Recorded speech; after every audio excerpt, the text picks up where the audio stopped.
नमस्कार बच्चों, the dynamic education में आपका बहुत बहुत स्वागत है। आशा करता हूँ कोरोना सेफ होंगे। तो चलिए स्टार्ट करते हैं 21 मई के 5 इंपॉर्टेंट जी के डोज। और यदि आपका कोई सलाह हो तो कमेंट सेक्शन में बताना, आपका कोई सुझाव हो तो बताना। क्योंकि कल एक बच्चे ने बोला था तो भाई मैंने उसको लिया और उन्होंने बोला कुछ फैक्ट पे बनाया कि ये सर मैं बिल्कुल बनाऊँगा। तो आपका सुझाव जो है हमारे लिए बहुत इंपॉर्टेंट है, ज़रूर देना। तो चलिए हम स्टार्ट करते हैं अपना क्वेश्चंस। तो हमारा क्वेश्चन है कि भाई अभी हाल ही में एक साइबर अटैक हुआ था पाइपलाइन कंपनी पे। ये पाइपलाइन कंपनी कहाँ का है और उस देश ने वहाँ नेशनल इमरजेंसी घोषित कर दिया। पाइपलाइन में पता है आपको क्रूड ऑयल वगैरह गैसेस वगैरह जाते हैं, तो उसका क्राइसिस हो गया था। तो ये क्या ये यूएसए का था, जर्मनी का, न्यूजीलैंड का या कनाडा का? तो ये इसका करेक्ट आंसर क्या हो जाएगा? अमेरिका। अमेरिका में ये हुआ था। अब ये साइबर अटैक होता क्या है? तो साइबर अटैक में होता क्या है कि वो जो पाइपलाइन में जितने भी कंप्यूटर्स वर्क कर रहे थे उनको लॉक कर दिया गया और उस पर लिखा रहा था कि आप इतना पेमेंट करो तब हम खोल पाएंगे। तो ये साइबर अटैक होता है। अब कौन किस देश ने किया इसका पता लगाना अभी बाकी है, चल रहा है। जैसे होगा तो मैं आपको बताऊंगा। तो अमेरिका में और कोई किससे रिलेटेड कुछ आपको याद है क्या? क्या हमारे वहाँ पे राजदूत कौन से हैं? अमेरिका के राजदूत कौन है इंडिया के? तरनजीत सिंह संधू। तरनजीत सिंह संधू, ये ध्यान रखिएगा।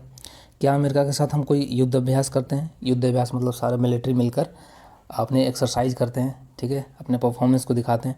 तो हाँ बिल्कुल करते हैं। एक दो नाम याद रखिए आप इम्पोर्टेंट। एक तो होता है वज्र प्रहार, वज्र प्रहार, और दूसरा जो होता है वो होता है उसका नाम ही है युद्ध अभ्यास, ठीक है। ये दो नाम आपको याद रखना है। और अमेरिका के अभी प्रेसिडेंट नए बने हैं, उनका नाम याद है आपको? जॉय बाइडेन, ठीक है, जॉय बाइडेन। वाइस प्रेसिडेंट कौन है भाई? वाइस प्रेसिडेंट कमला हैरिस, जो कि इंडिया के हैं। कहाँ से हैं? तमिलनाडु से कमला हैरिस। ये दो नाम बिल्कुल इंपॉर्टेंट है, याद रखिएगा। जॉय बाइडेन का जो पार्टी का नाम है वो कौन सा है? Democratic party, democratic party. और इससे पहले जो वहाँ वो ट्रंप थे, उनका क्या नाम था? उनका जो पार्टी का नाम था वो था रिपब्लिकन पार्टी। तो इसी तरह से हम एक एक करके लिंक करके पढ़ेंगे, मज़ा आएगा। आप देखते रहिए वीडियो बस। तो अब नेक्स्ट क्वेश्चन हम चलते हैं। नेक्स्ट क्वेश्चन हमारे पास है कि भाई स्पेस एक्स का फाउंडर कौन है? स्पेस एक्स का फाउंडर है, आपको पता होगा, एलोन मस्क, ठीक है, एलोन मस्क। तो ये इसका मतलब इन्होंने स्टार्ट किया था। और स्पेस एक्स क्या होता है? स्पेस एक कंपनी है, जैसे इसरो हमारे यहाँ रिसर्च करते हैं वैसे ये भी सैटेलाइट वगैरह छोड़ते हैं। तो इन्होंने अभी एक, आपको पता है कि मंगल मिशन ये कर रहे हैं, और मंगल मिशन को ये अगले साल ही करने वाले हैं। तो इन्होंने उसमें जितने भी मतलब पेमेंट होगा वो उसमें क्रिप्टो करेंसी को भी इन्होंने भुगतान के तौर पर एक्सेप्ट कर लिया है। तो कौन सा वो क्रिप्टो करेंसी, उस क्रिप्टो करेंसी का नाम क्या है, बता सकते हैं? तो इसका करेक्ट आंसर क्या होगा? इसका करेक्ट आंसर होगा डॉगी कॉइन। डॉगी कॉइन पिछले कई दिनों से काफ़ी फेमस हो रहा है।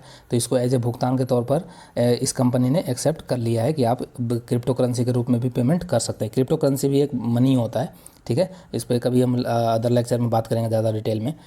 तो और इनके मिशन का नाम क्या है? जो चंद्रमा पे ये मिशन कर रहे हैं उसका मिशन का नाम है डॉग वन। क्या भाई? डॉग वन, ये ध्यान रखिएगा, डॉग वन।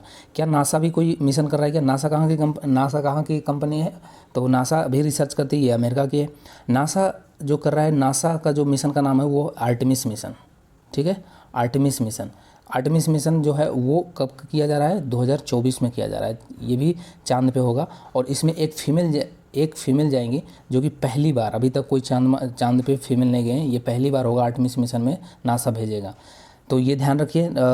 स्पेस एक्स के फाउंडर एलन मस्क हैं, नासा आर्टेमिस मिशन कर रहा है। इन्होंने डॉगी कॉइन को एज ए क्रिप्टो करेंसी के आधार पर इन्होंने एक्सेप्ट कर लिया। ये सब आपको ध्यान रखना है। तो नेक्स्ट क्वेश्चन हमारा है, नेक्स्ट क्वेश्चन है कि who is the chairman of FIH? FIH क्या होता है भाई? International hockey federation. International hockey federation जिसका हेडक्वार्टर कहाँ है? लॉजेन। कहाँ पे है? लॉजेन में। लॉजेन कहाँ है? स्विट्जरलैंड में।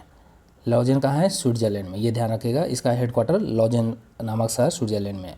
इसके पूछा गया चेयरमैन कौन है? चेयरमैन कौन है? इसका करेक्ट आंसर हो जाएगा हमारा बी, डॉक्टर नरेंद्र ध्रुव बत्रा, जो कि इंडियन है, इसलिए ये आपको याद रखना है, ये इंडियन है और इंटरनेशनल हॉकी फेडरेशन के ये चेयरमैन हैं, ठीक है। इंडिया में कौन है? इंडिया में, और ये आपको जो चौथा ऑप्शन दिख रहा है ना, ज्ञानेंद्रो निंगोबाम, मणिपुर के व्यक्ति हैं। ये इंडिया के हॉकी के ये चेयरमैन है, ज्ञानेंद्रो निंगोबाम। तो ये दोनों नाम आपको इंपॉर्टेंट है, दोनों नाम याद रखना है, ओके। और क्या कोई बेस्ट प्लेयर है क्या हमारे इंडिया के, जो बता सकते हो आप? हाँ, पिछले साल ही उनको बेस्ट प्लेयर का अवार्ड मिला था, हमारे कैप्टन मनप्रीत सिंह, ठीक है, मनप्रीत सिंह, वो कैप्टन है अभी इंडियन हॉकी टीम के। और इन्हीं के आगे हरमन लगा दो तो ये हो जाएगा हरमनप्रीत सिंह, हर लगा दो तो ये हो जाएगा हरमनप्रीत सिंह। हरमनप्रीत सिंह वाइस कैप्टन है। ओके, ये 2 नाम तो आपको याद ही रखना चाहिए। सो नेक्स्ट क्वेश्चन हमारे पास है भाई कि यूनाइटेड नेशन संयुक्त राष्ट्र के रिपोर्ट के अनुसार जलवायु परिवर्तन के बुरे प्रभाव से बचने के लिए मानव के कारण जो मीथेन गैस CH4 जो उत्सर्जन किया जाता है, इमिशन किया जाता है, उसकी कितनी प्रतिशत कटौती करनी होगी, और ये टारगेट 2045 तक रखा गया है। तो भाई देखो, जिस तरह से क्लाइमेट चेंज हो रहा है और उसका इफेक्ट हमें बहुत ज़्यादा देखने को मिल रहा है, कहीं ग्लेशियर पिघलता है, कभी तूफान आता है, तो ये सब क्लाइमेट चेंज जलवायु परिवर्तन के कारण है।